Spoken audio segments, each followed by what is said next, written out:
Hello friends, welcome to civil success point.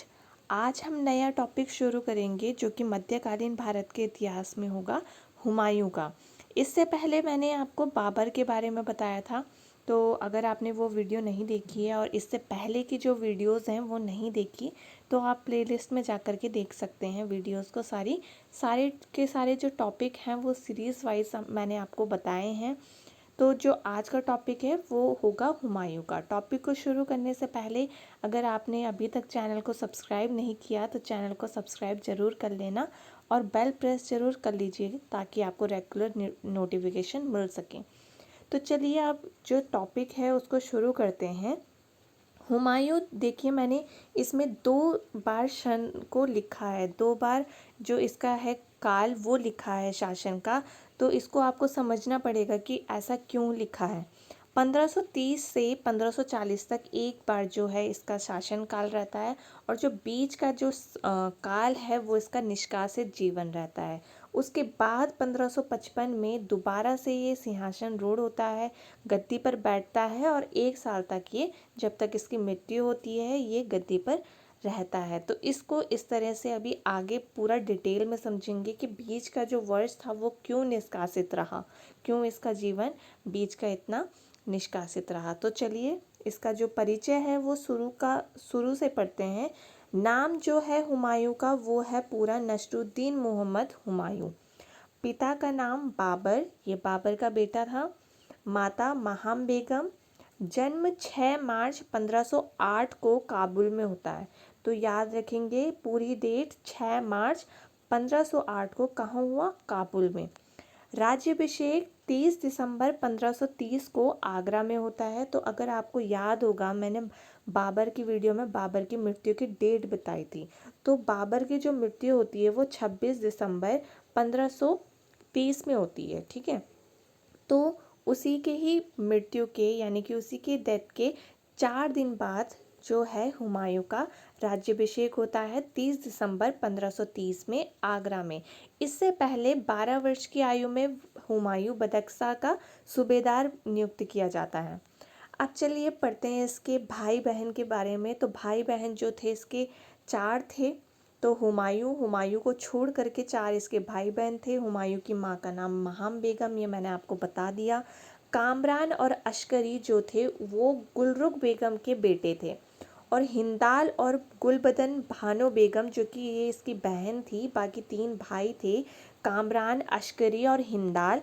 Gulbadan भानो बेगम इसकी बहन थी और हिंदाल और जो गुलबदन भानो बेगम है वो दिलदार बेगम की के बेटे और बेटी थी। और ये दोनों जो थे कामरान और अश्करी, ये गुलरुख बेगम के बेटे थे। तो यानी कि कामरान और अश्करी जो हैं वो रियल भाई थे और हिंदाल और गुलबदन बेगम दोनों रियल भाई बहन, यानी कि सगे भाई बहन थे।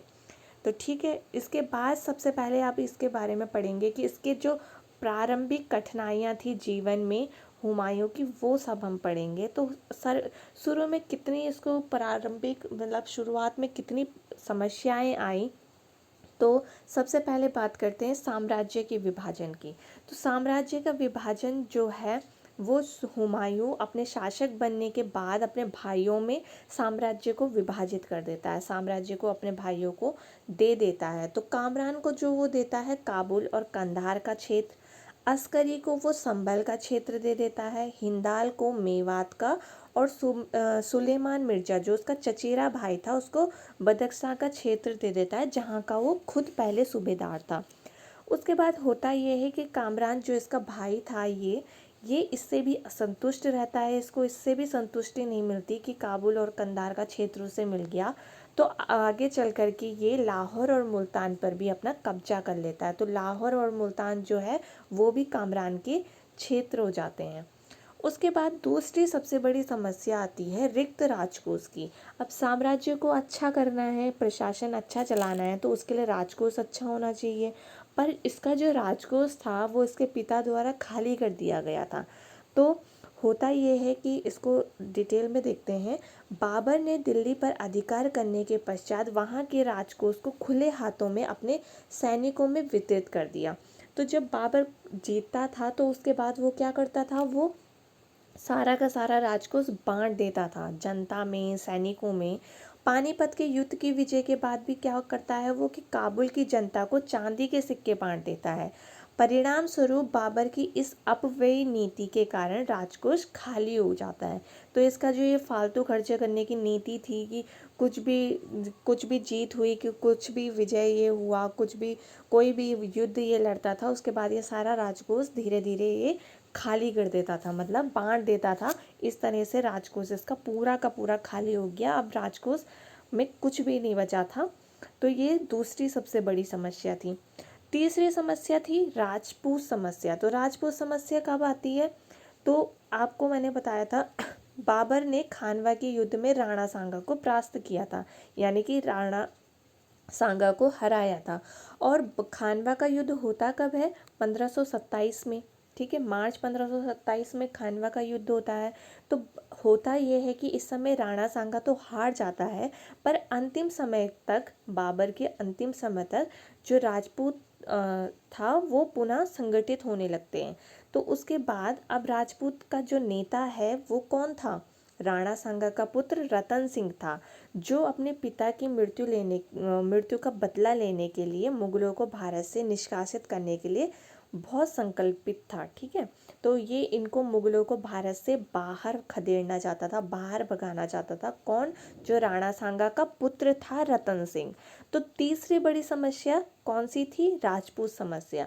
और सबसे मेन समस्या जो थी वो थी अफगान समस्या। तो अफगान समस्या जो थी सबसे ज़्यादा महत्वपूर्ण, सबसे प्रमुख जो समस्या थी हुमायूं के आगे, वो थी अफगान समस्या। तो इसको पढ़ते हैं। हुमायूं की प्रारंभिक कठिनाइयों में अफगान समस्या सर्व प्रमुख थी। पानीपत के युद्ध में यद्यपि इब्राहिम लोदी पराजित हुआ व मारा गया, किंतु इससे अफगान शक्ति का उन्मूलन नहीं हुआ।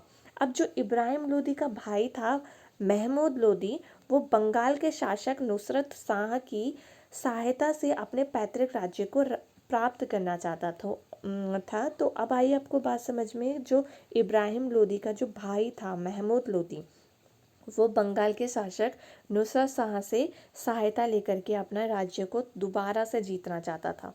तो ये सबसे बड़ी समस्या थी अफगान समस्या।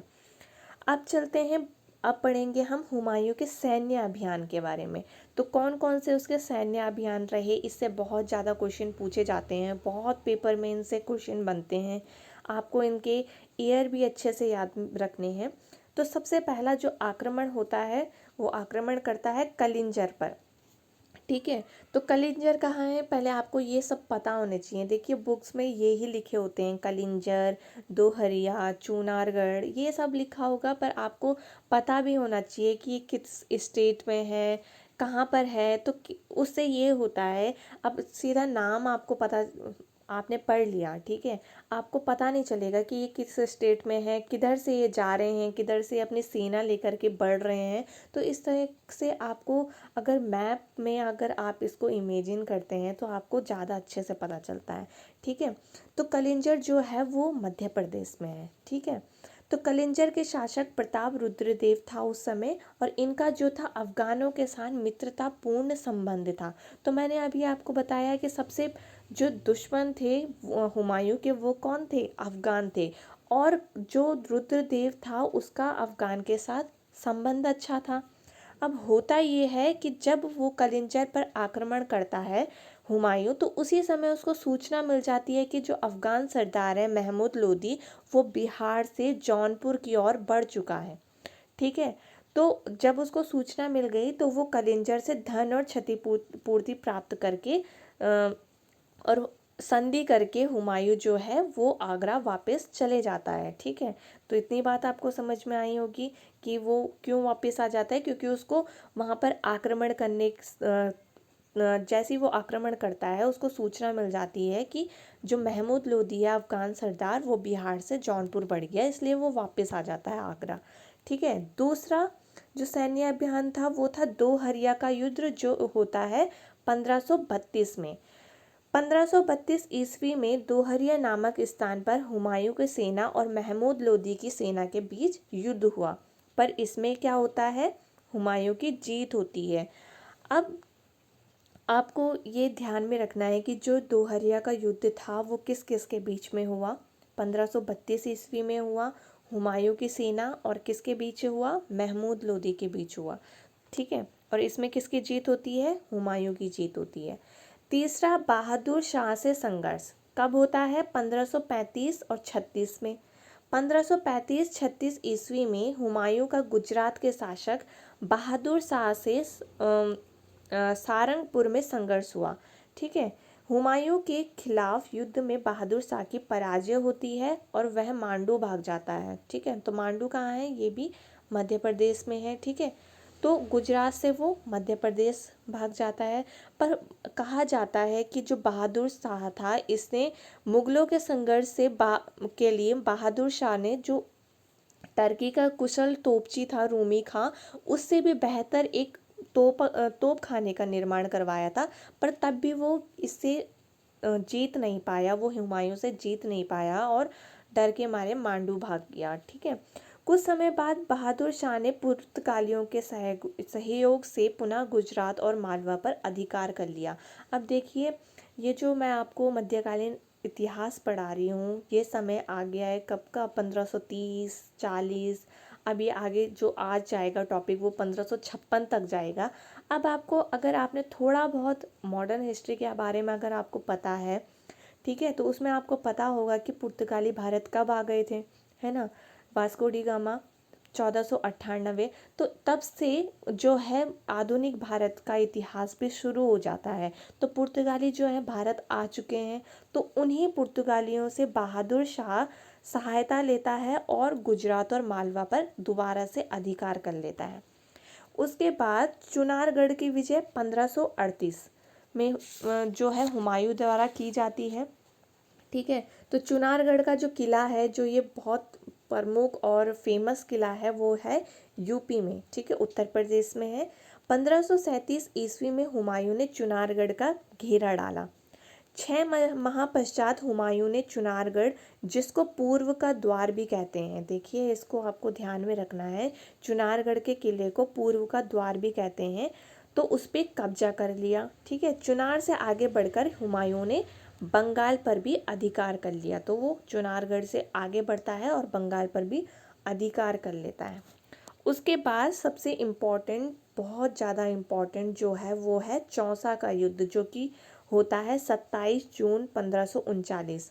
डेट याद रखेंगे, 1539 27 जून। ठीक है, तो चौसा कहाँ है, चौसा जो है वो बिहार में है, तो इसको भी आपको ध्यान में रखना है। तो देखिए, इसको आगे बढ़ते हैं। बंगाल से लौटते समय हुमायूं एवं शेर खां के बीच बक्सर के निकट चौसा नामक स्थान पर युद्ध हुआ, जिसमें हुमायूं पराजित होता है। देखिए, हुमायूं इसमें हार जाता है, किससे, शेर खां से। और ये युद्ध कहाँ पर होता है, बक्सर के निकट। तो बक्सर भी कहाँ है, बिहार में, और चौसा भी कहाँ है, बिहार में। तो बक्सर के पास ही चौसा है, वहीं पर ही शेर खां और हुमायूं के बीच युद्ध होता है चौसा का, जिसकी डेट भी आपको याद रखनी है, 27 जून 1539। हुमायूं की जान इसमें जो है निजाम नामक चिश्ती बचाता है।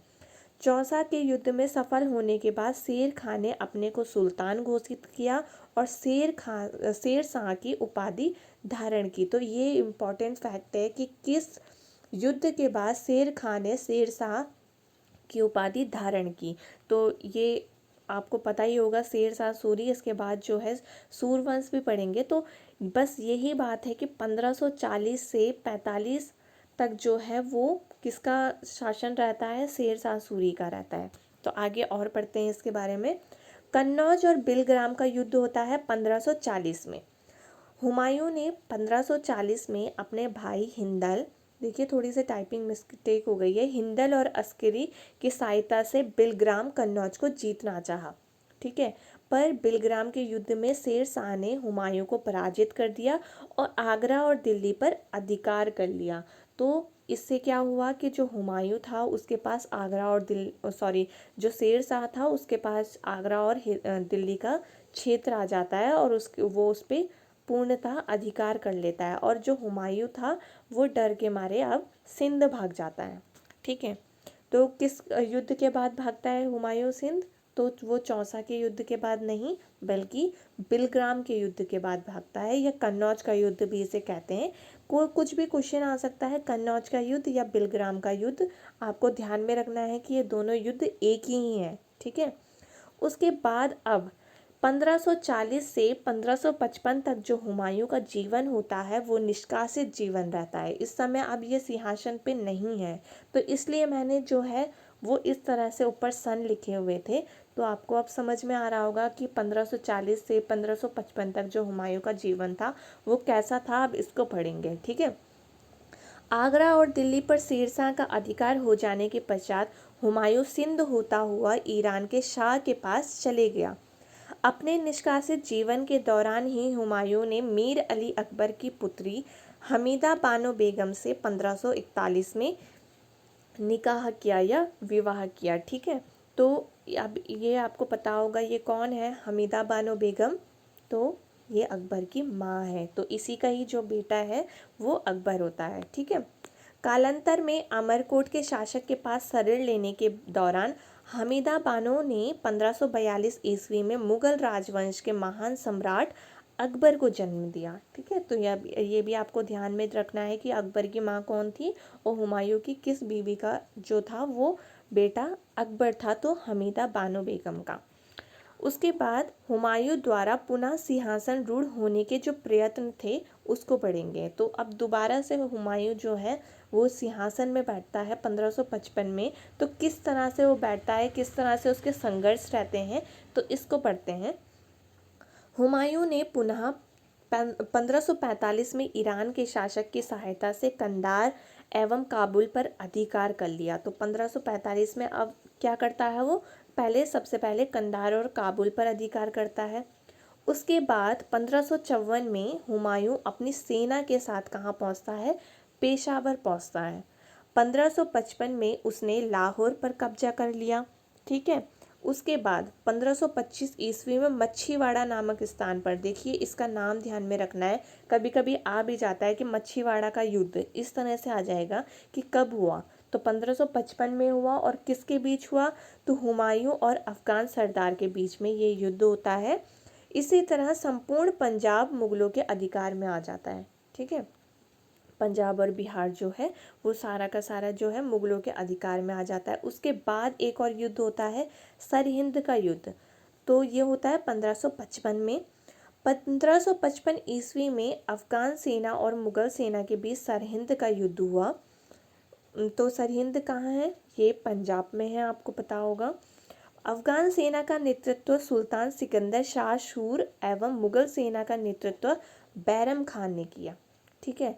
तो आपको ये पता होगा कि जो दूसरा युद्ध होता है पानीपत का, जिसमें अकबर का जो संरक्षक होता है वो बैरम खां ही होता है। तो यही बैरम खां है जिसने मुगल सेना का नेतृत्व किया था सरहिंद के युद्ध में, ठीक है। इस युद्ध में अफगानों की पराजय हो जाती है, इस युद्ध में अफगानों की हार हो जाती है और दोबारा से सरहिंद विजय के पश्चात 1555 ईस्वी में एक बार पुनः दिल्ली के तख्त पर हुमायूं को बैठने का मौका मिलता है। तो इस तरह से दोबारा से 1555 में जो है हुमायूं दोबारा से गद्दी पर बैठता है। तो इसको एक बार दोबारा से रिपीट करते हैं, किस तरह से सिंहासन में दोबारा से हुमायूं बैठा। तो 1545 में ईरान के शासक की सहायता से कंधार एवं काबुल पर अधिकार करता है। उसके बाद 1554 में हुमायूं अपनी सेना के साथ पेशावर पहुंचता है। उसके बाद 1555 में वह लाहौर पर कब्जा कर लेता है और 1555 ईस्वी में ही मच्छीवाड़ा नामक स्थान पर हुमायूं और अफगान सरदार के बीच एक संघर्ष होता है, जिसमें पंजाब पे मुगलों का पूरा अधिकार हो जाता है। उसके बाद सरहिंद का युद्ध होता है 1555 में। इसमें आपको इसका ईयर याद रखना है, 1555 ईस्वी में अफगान सेना और मुगल सेना के बीच सरहिंद का युद्ध होता है, जिसमें अफगान सेना का नेतृत्व सुल्तान सिकंदर शाह सूर और मुगल सेना का नेतृत्व बैरम खान करता है। इस युद्ध में अफगानों की हार होती है और सरहिंद विजय के पश्चात 1555 ईस्वी में एक बार पुनः दिल्ली के तख्त पर हुमायूं को बैठने का मौका मिलता है, ठीक है। उसके बाद अब पढ़ेंगे हुमायूं की मृत्यु कैसे होती है और कब होती है। तो हुमायूं की मृत्यु 27 जनवरी 1556 में हुई। ठीक है, तो आप डेट याद रखेंगे 27 जनवरी 1556। ठीक है, हुमायूं के दूसरी बार बादशाह बनने के एक साल बाद 27 जनवरी 1556 ईस्वी में दीन पनाह पुस्तकालय की सीढ़ियों से गिरने के कारण हुमायूं की मृत्यु हो जाती है। तो देखिए कैसे हुमायूं की मृत्यु हुई। तो एक साल बाद, जैसे 1555 में दोबारा से वो सिंहासन पर बैठा, उसी के एक साल बाद 27 जनवरी, डेट याद रखनी है, 27 जनवरी 1556 ईस्वी, दीन पनाह पुस्तकालयों की सीढ़ियों से गिरने के कारण हुमायूं की मृत्यु हो जाती है। तो देखिए दीन पनाह, एक बार डायरेक्ट क्वेश्चन पूछा गया था कि दीन पनाह क्या है, तो उसमें ऑप्शन इस तरह से दिए गए थे कि म्यूजियम है, पुस्तकालय है, फोर्ट है, ये इस तरह से। तो आपको पता होना चाहिए जो दीन पनाह है वो एक पुस्तकालय है। हुमायूं का मकबरा दिल्ली में स्थित है। ठीक है, तो ये तो हो गए हुमायूं की मृत्यु से रिलेटेड फैक्ट। अब बात करते हैं हुमायूं के मूल्यांकन की। तो हुमायूं का मूल्यांकन कैसा था, क्या बात जो पूरा का मूल्यांकन है उसके बारे में बात करते हैं। राज्याभिषेक से लेकर हुमायूं अपनी मृत्यु के समय तक संघर्ष से ही अपना जीवन व्यतीत करता रहा। जब से उसका राज्याभिषेक हुआ तब से लेकर मृत्यु तक पूरा का पूरा उसका जो था शासन था, बीच का निष्कासित जीवन था, सारा का सारा संघर्ष में ही रहा। यही कारण है कि हुमायूं की मृत्यु के बाद इतिहास लेन पूल ने कहा, देखिए नाम याद रखेंगे किसने, लेन पूल, क्योंकि देखिए डायरेक्ट क्वेश्चन बन जाते हैं, स्टेटमेंट पूछा जाता है कि ये स्टेटमेंट किस इतिहासकार ने लिखा है। तो कभी कभी इतिहासकारों के नाम दे दिए जाते हैं। ठीक है, तो इस तरह से जो है डायरेक्ट क्वेश्चन पूछा जाता है। और कभी कभी ये लिख दिया जाता है कि लेन पूल ने कहा, तो और स्टेटमेंट दे दिया जाता है और लिखा जाता है कि किसके लिए कहा। तो किसी भी तरह क्वेश्चन बन सकता है, ये आपको ध्यान में रखना है। तो देखिए यही कारण है कि हुमायूं की मृत्यु के बाद इतिहासकार लेन पूल ने कहा कि हुमायूं जीवन भर लड़खड़ाता रहा और लड़खड़ाते हुए ही मर गया। ठीक है, ऐसा माना जाता है कि हुमायूं ज्योतिष में अत्यधिक विश्वास करता था, इसलिए उसने सप्ताह के 7 दिन 7 रंग के कपड़े पहनने के नियम बनाए। तो वो ज्योतिष में भी बहुत ज़्यादा विश्वास करता था, इसलिए हफ्ते के 7 दिन में वो अलग अलग रंग के कपड़े पहनता था। ठीक है, तो एक बात और आपको नोट करनी है, जो हुमायूं नामा है वो किसने लिखी है, गुलबदन बानो बेगम ने लिखी है, जो कि उसकी बहन थी। तो ये थे जो सारे के सारे हुमायूं से रिलेटेड जो फैक्ट्स थे, वो आपको अच्छे से रिवाइज करने हैं, अच्छे से ध्यान में रखने हैं। जैसे कि मैंने शुरू से बताया, उसका नाम, पिता का नाम, माता का नाम, जन्म कब हुआ, राज्याभिषेक कब हुआ, भाई बहन कौन कौन थे, जैसे कि उसका कामरान भाई था अश्करी हिंदाल, और बहन थी गुलबदन भानो बेगम।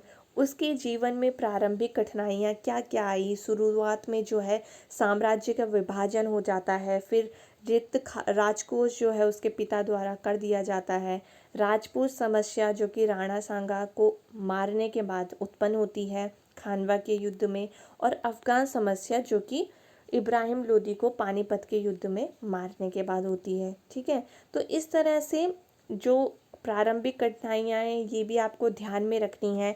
उसके बाद जो हमने पढ़े हुमायूं के सैन्य अभियान पढ़े, जैसे कि कलिंजर पर आक्रमण होता है 1531 में।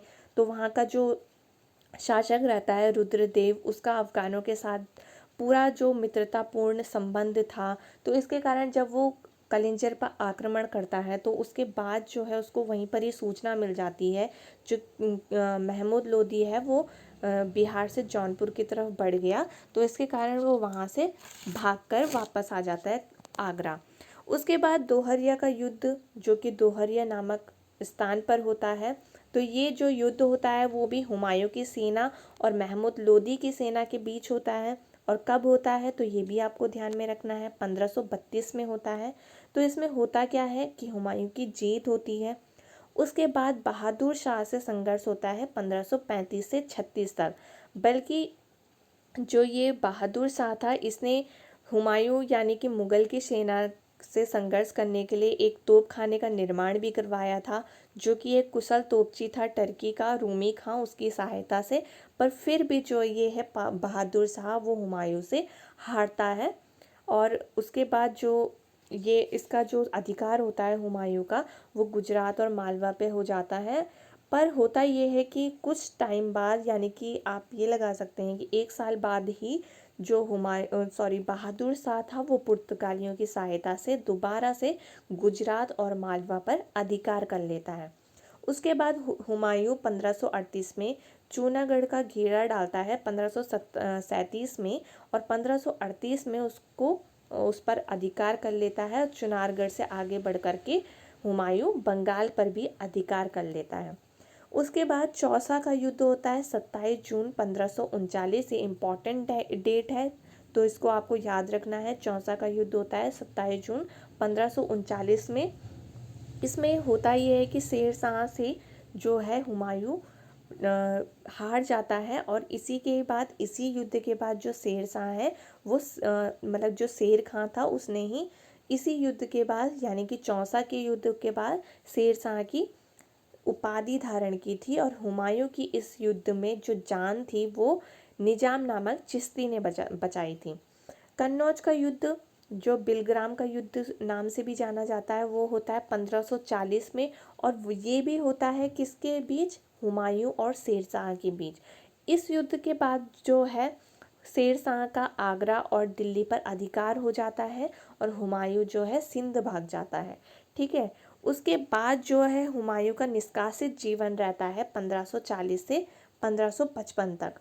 ठीक है। उसके बाद निष्कासित जीवन में ही जब वो सिंध भाग जाता है, और सिंध के बाद ईरान होते हुए एक शाह के पास चले जाता है, तो निष्कासित जीवन के ही मतलब जब वो 1540 में सिंध भाग गया, तो 1541 में वो हमीदा बानो बेगम से विवाह करता है, यानी कि निकाह करता है। और उसके बाद 1542 में वो हमीदा बानो बेगम का एक पुत्र होता है, यानी कि एक बेटा होता है अकबर, जो कि मुग़ल राजवंश का एक आगे चल कर के महान सम्राट भी बनता है।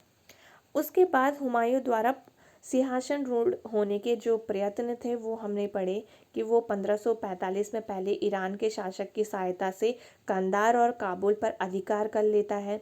1554 में पेशावर पहुंचता है अपने सेना को लेकर। 1555 में लाहौर पर कब्जा करता है।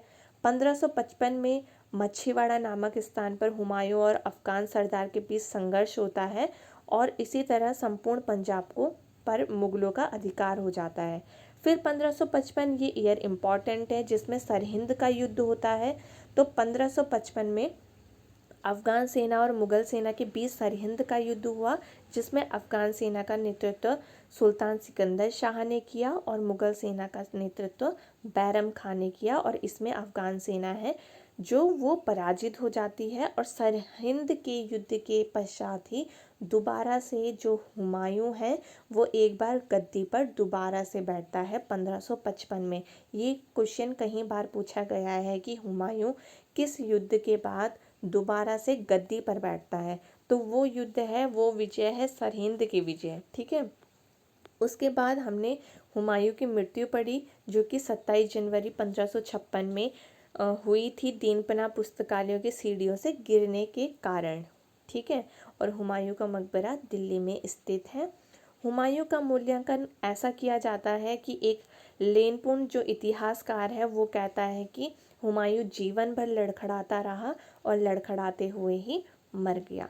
तो ये थे सारे इम्पॉर्टेंट फैक्ट्स। और सबसे ज़्यादा इम्पॉर्टेंट फैक्ट ये था कि इसमें ये है एक रचना है हुमायूं नामा, जो कि हुमायूं की बहन गुलबदन बानो बेगम ने लिखी है।